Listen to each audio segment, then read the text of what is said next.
Yesterday, I was at a retreat, and a young man was pondering whether he was working too much.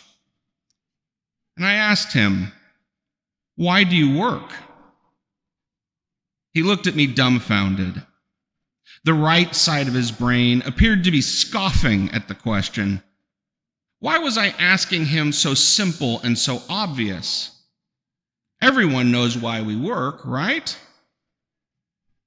Yet at the same time, the left side of his brain was realizing that he couldn't put to words the supposedly obvious answer.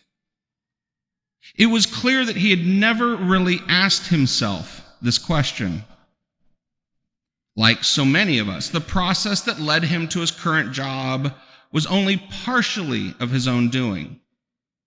Societal and familial pressures, opportunities available, and a host of external influences instead were the driving factors.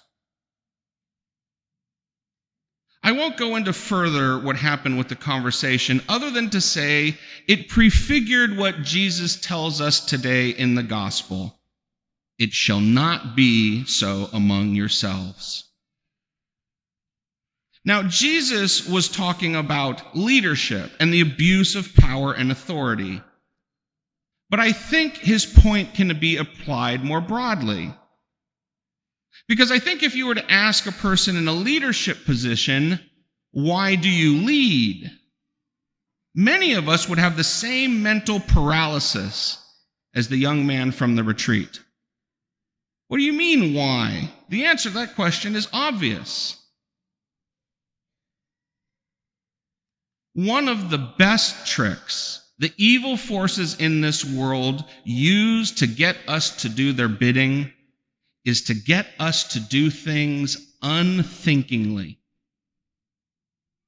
We are made in the image of God, and as a result, our hearts and our minds are, for the most part, naturally attracted to what is good.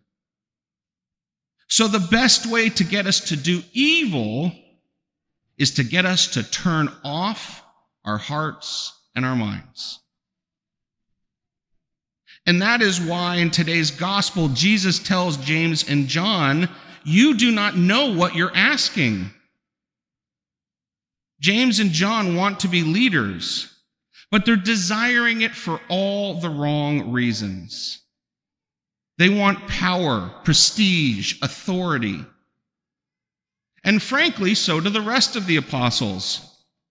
They were indignant not because James and John's motivations were wrong, but because they themselves wanted that same power, prestige, and authority. And the proof of this is that Jesus didn't summon just James and John and talk to them.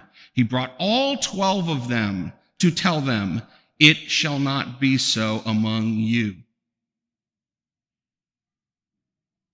I believe the antidote to this sort of behavior where we are not thinking through our motivations is to ask ourselves why we are doing what we are doing at the most simple and fundamental levels. Why do I work? Why do I go to school? Why do I come to church? Why do I lead? Why do I coach or give to charity? Why am I a husband or a wife? Why am I a parent? Or to pick something personally, I know I need to spend more time thinking about, why do I eat? It's not that there aren't great answers to these questions. There are wonderful reasons why we would work or learn or worship or lead or coach or give or eat. But are they our answers? Or even more troubling, are the answers we delude ourselves with actually honest answers?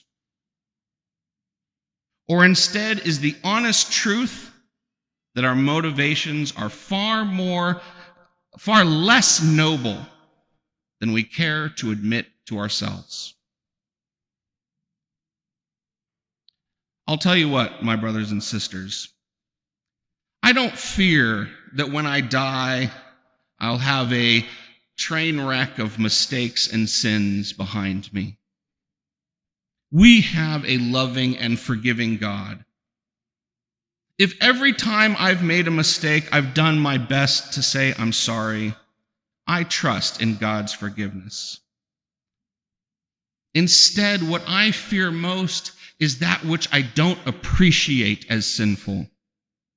That which I've never asked myself the question, why am I doing this? Are my motivations noble? So to that end, I think we should take some time this week prayerfully to ask these sorts of questions. Let's spend some time reflecting on the things that we are doing in our lives and ask ourselves simple but remarkably challenging questions about why.